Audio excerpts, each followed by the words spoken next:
자, 다음 환기 설비입니다. 건축물을 설치할 때 창문을 통해서 환기를 시키는 건데요. 뭐 직접적으로 창문을 설치하지는 않지만 이제 공기가 들어오고 나가는 구멍을 만들어주는 것을 환기 설비라고 합니다. 그래서 자연 배기 방식으로 하는 거고요. 자연적으로 우리가 집안에 창문을 열어서 환기시키듯이 그렇게 하는 거고요. 자, 제조소가 이렇게 있으면 공기가 아래쪽에서 낮은 곳에서 이렇게 구멍이 있어서 이쪽으로 들어와 가지고 위쪽으로 나가게끔 만드는 게 환기 설비입니다. 자, 그러면 급기구 이 창의 크기는 바닥의 면적이 넓을수록 이제 배출해야 되는, 환기시켜야 되는 양이 많겠죠. 그래서 급기구를 크게 하는데 150제곱미터마다 한 개로 하면 됩니다. 그리고 급기구의 크기는 800제곱센티미터. 여기서도 잘 보시면 바닥 면적은 제곱미터고 급기구의 크기는 제곱센티미터죠. 그래서 이 단위를 잘 보셔야 합니다. 자, 근데 바닥 면적이 150제곱미터가 안 되는 경우에는 바닥 면적이 줄어들수록 급기구의 면적도 줄어들게, 대신 급기구의 면적은 150씩, 600부터 150씩 줄어들도록 이렇게 설정을 해야 합니다. 자, 바닥 면적의 경우에는 120에서 150, 90에서 120, 60에서 90, 그리고 60 미만이 되도록 해야 하고요. 자, 급기구는 낮은 곳에 설치를 하고 여기는 그냥 뻥 뚫어두는 것이 아니라 가는 눈에 구리망을 이렇게 설치를 해가지고 불꽃이 튀지 않도록 해야 합니다. 이 안에는 위험물을 제조하고 있기 때문에 위험물이 액체 상태로 이렇게 새어나오지 않아도 기체나 이런 것들에 의해서 불이 붙을 수 있기 때문에 인화방지망을 설치해야 합니다. 자, 환기구는 지붕 위 또는 지상 2m 이상의 회전식 고정 벤틸레이터 또는 루프팬, 공장이나 아파트 이제 옥상 쪽에 보면은 이렇게 돌아가는 은색의 동그란 뭔가가 있어요. 자, 그런 것들이 바로 이 안쪽에 있는 공기가 바깥으로 나올 수 있게끔 만드는 환기구입니다. 그래서 환기 설비는 아래쪽에서 들어가서 위쪽으로 나가게끔, 위쪽으로 환기되게끔 이렇게 설치하는 게 환기 설비고요. 배출 설비는 환풍기, 화장실이나 주방에 쓰는 그 환풍기처럼 그 환풍기를 사용해서 이제 강제로 배출하는 방식입니다. 자, 배출 방식은 국소 방식으로 합니다. 자, 우리는 이제 환풍기 설치할 때 모든 공간에다 환풍기를 설치하는 게 아니라 뭐 가스가 발생할 수 있는 주방이나 뭐 화장실에 이렇게 설치를 하죠. 자, 그런 것처럼 공장, 업체에서도 마찬가지로 반응기의 바로 위쪽에 설치를 한다던가 위험물이 증기가 발생할 수 있는 바로 위쪽에 암후드 형태로 이렇게 설치를 하는 경우가 많습니다. 자, 근데 이제 전체 방식으로 할 수 있는 경우도 있습니다. 자, 배관으로만 된 경우 또 이제 전역 방식으로 구조가 되어 있는 경우에는 전역 방식으로 하는데 기본적으로는 그 해당하는 부분에만 배출하는 방식으로 해야 된다는 거 기본적인 내용으로 보시면 되겠고, 배출 설비는 배출 덕트, 후드 등을 이용해서 강제적으로 배출합니다. 자, 이 내용은 위쪽에 자연 배기 방식하고 이제 비교해서 보셔야 돼요. 환기는 창문 열어서 자연스럽게 시키는 거, 배출 설비는 환풍기를 통해서 강제로 배출하는 거, 이런 차이가 있습니다.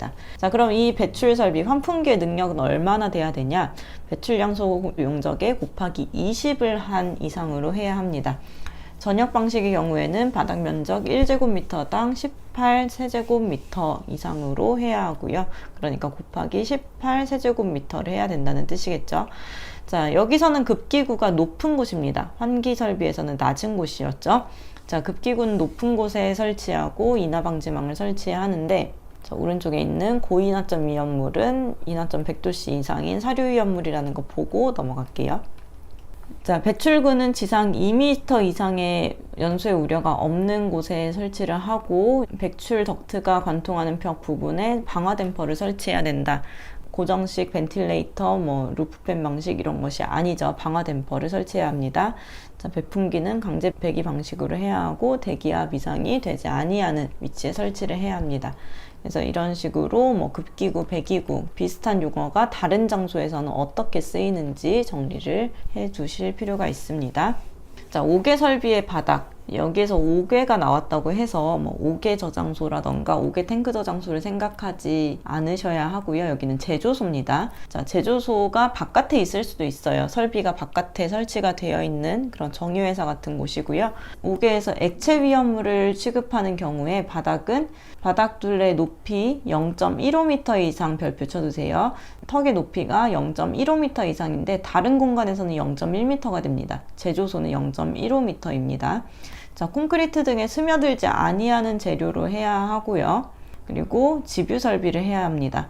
그리고 위험물을 취급하는데 온도 20도씨에 물 100g에 용해되는 양이 1g 미만인 것, 즉 우리가 사료 위험물에서 수용성, 비수용성 구분하는 거 있죠. 거기에서 비수용성에 해당하는 위험물들은 유분리 장치를 설치해야 한다. 자, 여기에서 동그라미 친 부분들 중요합니다. 자, 높이 0.15m 이상의 턱, 즉 15cm죠. 턱을 설치해야 되고 스며들지 않는 재료를 해야 되고 집유 설비해야 되고 유분리 장치는 비수용성인 경우에만 해야 합니다. 그래서 집유 설비나 유분리 장치를 하는 경우가 이런 것들을 보시면 돼요. 자, 집유 설비는 여기 부분이에요. 집유 설비. 그래서 이렇게 이제 철망 같은 길이 쭉 나 있어요. 그래서 여기에서 이제 주유소인데요. 주유소에서 이제 주유를 하다가 기름이 만약에 흘렀어요. 자, 흐르면 무한히 가게 만드는 게 아니라 여기에서 딱 모일 수 있게, 액체가 모일 수 있게 만들어주는 곳이고요. 자, 기름은 비수용성이죠. 그래서 흘러가가지고 이 부분에서 물과 기름이 분리가 되게끔, 물은 가라앉고 기름은 뜨잖아요. 그래서 뜬 기름만 위쪽에서 바로바로 다음 단계로 넘어갈 수 있게끔 분리 장치를 해둡니다. 자, 제조소에도 여기는 주유취급소지만 제조소에도 같은 방식으로 이렇게 설치를 하는 거고요. 자, 기타 설비로는 어떤 것들이 있냐면 압력계가 있습니다. 위험물을 가열하거나 하게 되면 압력이 변화할 수 있고 가압을 하는 경우도 있기 때문에 압력 상승이 우려가 된다면 압력과 관련된 압력 상승 정지시키는 장치, 감압 밸브, 안전 밸브 뭐 이런 것들을 사용을 합니다. 압력과 관련된 장치들을 설치를 하는데, 자, 중요하게 표시를 해두셔야 될 것은 파괴판입니다. 안전 밸브가 사용될 수 없는 가압 설비에 설치를 하는 것이고요. 자, 필해 설비의 경우에는 지정 수량 10배 이상의 위험물을 취급하는 제조소에 설치를 합니다. 자, 육류 위험물에서는 여기서도 제외가 됩니다. 자, 방유제 매우 중요합니다. 자, 제조소의 방유제고요. 제조소에서 방유제를 설치했을 때 용량을 얼마나 해야 되냐. 자, 이렇게 제조소가 있으면 제조소의 바깥에 새어나가지 말라고 이렇게 담을 세워요. 자, 이 담의 부피가 얼만큼 돼야 되느냐, 이것이 용량인데요. 이 안에 들어가 있는 탱크가 한 개다. 그러면 탱크에 0.5를 곱하면 되고요. 탱크가 여러 개다. 자, 이렇게 탱크가 여러 개가 있다 하면은 한 개가 1000이고 한 개가 100이고 100이에요. 이런 경우에는 1000에다가 0.5를 곱하고 나머지 탱크를 더해서 0.1을 곱한 다음에 둘이 더해 주시면 이 방유제의 용량이 됩니다. 그래서 이 방유제는 제조소랑 5개 탱크가 구하는 공식이 다르기 때문에 방유제의 용량이라는 말만 보고 문제를 푸시면 안 되고, 방유제의 용량인데 어디 방유제인지 보시고 제조소라는 말이 나왔다 그러면 이렇게 이 공식으로 푸셔야 됩니다. 근데 여기에서 잘 이제 헷갈리시는 부분이 제조소의 5궤에 이런 식으로 나오게 되면은 5개 탱크라고 착각하시는 경우가 있어요. 자, 제조소는 옥내 5개가 구분이 없다고 말씀드렸습니다. 그래서 제조소라는 말이 나오면 제조소로 문제를 푸셔야 됩니다. 자, 배관은 최대 상용 압력의 1.5배 이상의 압력으로 실시, 앞에 나온 내용과 마찬가지고요. 이 다음에 특례라는 부분이 나옵니다. 이제 위험물 기능장에서 여러분들을 어렵게 만드는 부분이 이 특례 부분인데요. 자, 기능사나 산업기사 수준에서는 기본적인 내용만 가지고 문제를 많이 출제합니다. 근데 기능장에서는 이런 문제를 참 좋아해요. 이렇게 특별하게 규정을 만들어서 해야 되는 위험물들을 개별로 잘 알고 있는지를 자주 물어보게 됩니다. 자, 여기에서 이제 특별하게 관리해야 한다는 것은 그만큼 특이하게 더 위험하니까 그렇겠죠. 자, 위험물에서 특례로 저장을 자주 해야 되는 이런 위험물들은 오른쪽에 있는 위험물들이 있습니다. 자, 알킬 알루미늄 등, 그리고 아세트알데히드 등, 히드록실아민 등, 제조소 등처럼 여기도 등이 붙어 있죠. 뭔가 생략되어 있다는 뜻이에요. 알킬 알루미늄 등은 알킬 알루미늄, 알킬 리튬을 얘기하고요. 아세트알데히드 등은 아세트알데히드 산화프로필렌을 의미합니다. 자, 여기는 특수인화물이죠. 특수인화물의 이디아산 중에서 이 두 가지가 아세트알데히드 등에 들어가는 거고요. 히드록실아민 등은 히드록실아민과 히드록실아민 염류를 의미합니다. 자, 알킬알루미늄 등을 취급하는 곳에서는 섬유위험물이죠. 불활성 기체를 봉입해야 됩니다. 액체 상태여서 그렇고요. 액체 상태 위험물이기 때문에 그것을 이제 막기 위해서 기체를 쓰는 거고, 아세트알데히드 등을 설치할 때는 여기도 똑같이 불활성 기체를 사용합니다. 또는 수증기를 봉입하기도 합니다.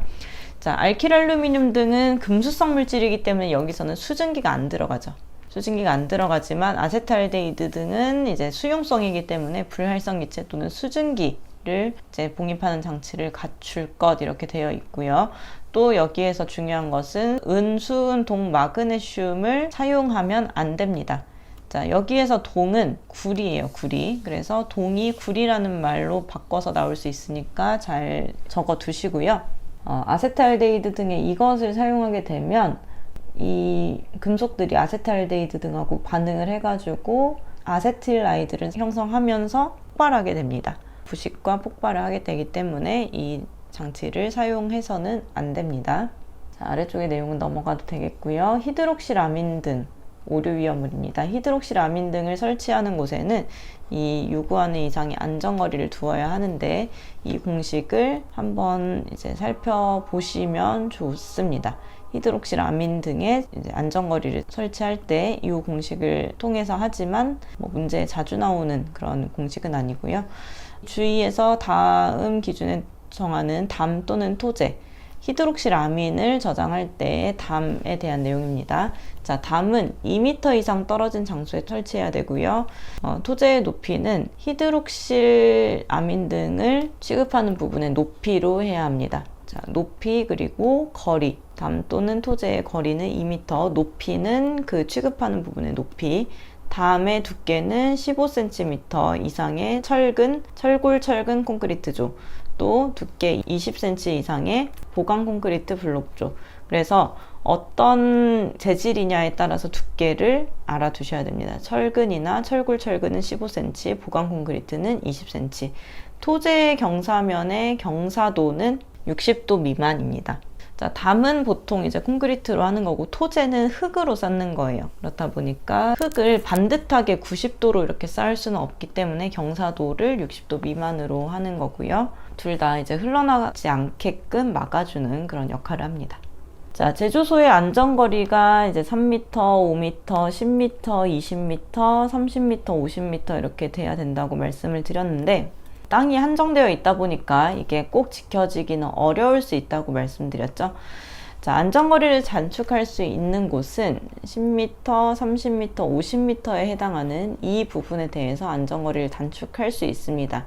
언제 단축할 수 있느냐? 이런 식으로 제조소 등과 인근 건축물 안에 방화상 유효한 담을 설치했을 때 안전거리를 줄일 수가 있겠고요. 그래서 이 방화산 유효한 담의 높이를 구하는 문제가 필기시험이나 또는 이제 필기에서는 구하는 것까지는 출제가 되지 않지만 이 공식에 대해서 잘 물어봅니다. 자, 방화산 유효한 담의 높이를 이제 구할 때 여기를 구하고 싶은 거예요. 근데 여기를 구하고 싶을 때 뭐를 비교하냐? 자, H 이 부분이죠. 이 주변의 공작물의 높이랑 이렇게 계산한 부분의 높이랑 어느 쪽이 더 큰지 비교를 하는 거예요. 그래서 이쪽이 더 크다 그러면 여기를 2m로 하면 되고요. 이쪽이 더 크다 하면은 이 공식에 대입해 가지고 구한 값을 하면 됩니다. 근데 이 공식이 어디를 몇으로 설정해야 될지 조금 복잡하기 때문에 만약에 이거를 이제 실기시험에서 만난다 하시면 거의 2m로 쓰시면 답이 됩니다. 2m를 넘기는 경우가 거의 많지가 않고요. 필기시험에서는 어떤 식으로 문제가 나오냐? 이렇게 DH, 알파, D, 소문자 H, P의 값이 각각 어떤 것을 의미하는지를 물어보게 됩니다. 자, 대문자 D의 경우에는 여기에 있죠. 제조소 등하고 여기까지 전체 거리를 의미하고요. 큰 H의 경우에는 공작물의 높이를 의미합니다. 알파의 경우에는 제조소 등의 외벽의 높이, 그리고 D는 여기 방화상 유효한 담이랑 제조소 등과의 거리, H는 높이, 구해야 되는 값이죠. 상수는 주어지는 값입니다. 그래서 이 그림을 통해서 각각의 기호가 표시하고 있는 거리가 어느 부분인지, 높이가 어느 부분인지 이 각각의 값을 잘 보셔야 되겠습니다. 자, 제조소 등의 안전거리 단축 기준에 관련해서 이런 식으로 문제 공식을 사용하는데, 여기에서 알파에 해당하는 것은 어떤 것에 해당하느냐, 알파가 어떤 것이었는지 생각을 해보시면 인근 건축물의 높이는 대문자 H였고요. 제조소 등 외벽의 높이는 알파, 공작물과의 거리가 대문자 D고요. 방화상 유효한 담의 거리가 소문자 D입니다. 그래서 알파인 2번이 답이 되겠습니다.